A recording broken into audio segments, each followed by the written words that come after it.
Ayan. Nako, nagkakampihan na yung mga buhaya. Pinagtatakpan nila yung bawat isa, no? Yung buhaya sa Kongreso, yung buhaya sa Senado. Halatang halata.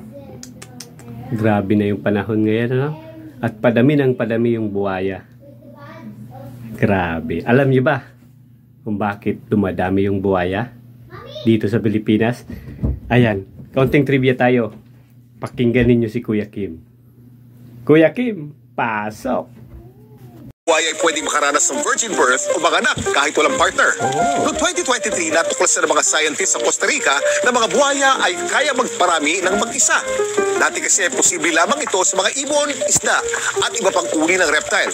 Pinaniniwalaan ng mga Costa Rican scientists na maaring namana ng mga buhaya ang katangiang ito mula sa kanilang evolutionary ancestors.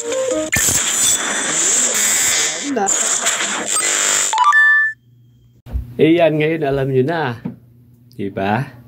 Minsan pala, nabubuhay yun galing sa kanilang mga ancestors.